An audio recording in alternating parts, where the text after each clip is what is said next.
The spokesman of the Ukrainian Air Force noted that the recently published photo of an F-16 fighter jet with Ukrainian Air Force livery made Russians nervous.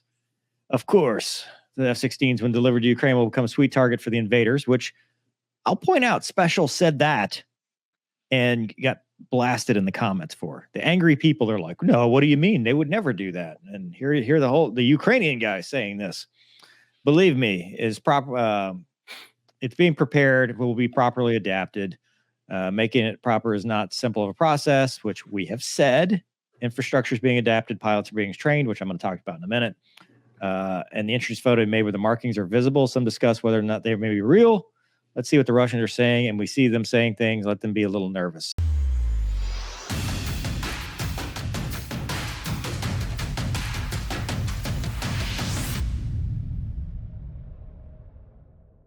This is going to get some haters, but the fact that he said that tells me it's fake. Also, the fact that, I mean, where would they have painted this? I mean, now, granted, there are F-16s in Europe right now. We talked about that before, where there was this rumor about Ukrainian pilots in Romania going out on missions, which turned out to be false. But I don't think in this particular case they have put the livery on any specific aircraft just yet. This is the picture that they're saying. So it was a guy with his patches and livery, obviously. Can you tell me anything about that variant of the F-16? I mean, that looks like the MLU jets that they have. Mace, you flew with the Polish F-16s, right? Yeah, back in 2017. Yeah, so CATM 120s, 2 tanks, looks like a targeting pod.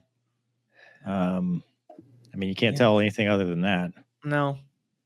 But just the fact that he said, I'm going to leave it to your interpretation when someone tells me that, probably not. But the good news is, however, that they are doing training and they're about to graduate. Base, you said your book comes out when?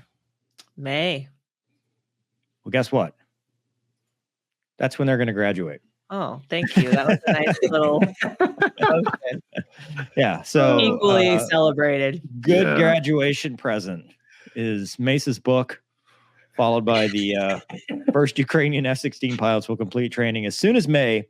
Air National Guard director says the effort is taking a bit longer because pilots need to learn a full range of missions. They will start graduating in May. They're already soloing, and they're training 12 Ukrainian pilots in FY fiscal year 2024, which for us, that starts in October. So they've been doing this. What they do then depends on the broader F-16 effort when the jets will actually arrive. So they don't have that. And it's important to note that the U.S., which controls the export of fighter jets, gave allies the green light to transfer. So even though it's not our jets, we still, for export control, the agreements with the countries, we get to say where it comes from or when they're allowed to. But they're already soloing F-16s, and I believe this is Tucson that's doing the training. I may have read that somewhere else, but the Tucson Air National Guard is where they're actually out training.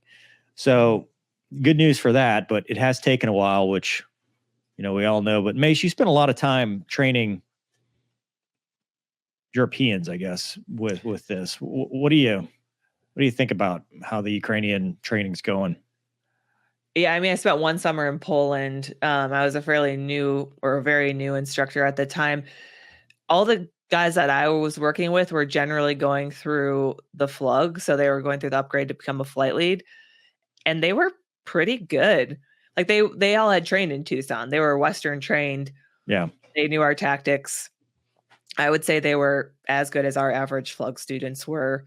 And so the potential is there. It's just, how good is their English? How good is their reading retention? And like that, obviously English is like the international aviation language. But as you mentioned, when you talk about flying in South America or, right.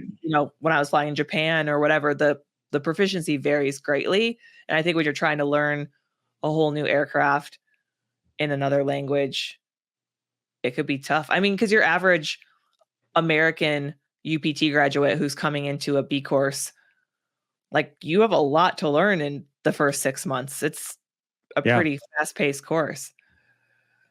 Mace did the. You said you taught in Poland, right? Yeah. Were the students you were teaching, were they coming off Russian equipment? I'm not sure what they did their initial training in. If they went through like NJEP pilot training and then went on to Tucson. So they had no, so they were new. They were really, they were new, and they were like very well. It was actually a lot easier than I thought it was going to be as far as like cultural differences. Did you ever meet anybody that had flown the MiG-29 before flying the Viper? Like any of the other instructors or other the older guys. Yeah, for sure. One of the things while I was there, they were trying to get me a flight in the MiG-29, but maintenance issues and deployment schedules and all the things that never ended up working. But the older guys for sure had flown the MiG-29 first. We didn't get in a ton to discussing the differences, but I mean, the general opinion was that the F-16 was a lot easier and more effective to fly. So yeah, easier to fly, harder to employ, kind of seems like, just for that jet.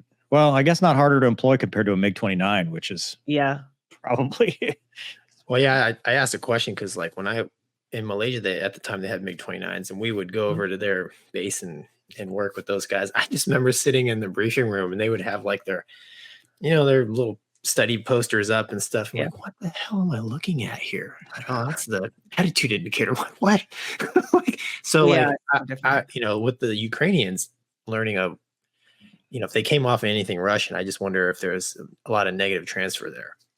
Oh, I'm sure there is. I'd be curious what the students, like how old they are, what's their experience level. I don't know anything about the background of the 12 people we're pushing through. I guess the good news is going from metric to knots. At least it's not the other way. But Mace, did they ever talk about, because this is one of the things I brought up with Ukraine, right? At Balad, I'm sure it was the same thing at Afghanistan, Bagram, or whatever. The F-16 is a Hoover, right? It'll take rocks, and they're always FOD sweeping, and we had to fly around or taxi with NVG so we could see the little glint on the rock, so we wouldn't suck one up the intake. Ice FOD procedures in cold weather. I mean, it is a temperamental little jet, even though it's awesome. So did they talk about, because obviously the whole European mindset, right, is that the Russian horde's coming over, we're going to have to take off from roads, and we're going to have to make our own runways and stuff like that. Did they ever specifically talk about how to employ the F-16 in that kind of environment? We never got into that, but now that you say that, I'm like, that's going to be a deal. Like the amount of FOD sweeping that we do, and we still have engines that get damaged by little rocks, like that is a thing they're going to for sure have to deal with. Yeah, because that's the first thing that came to my mind when they were like, it's going to work. But okay, you can't just take it off on a highway. No, that end scene of Top Gun, not going to work. I love it.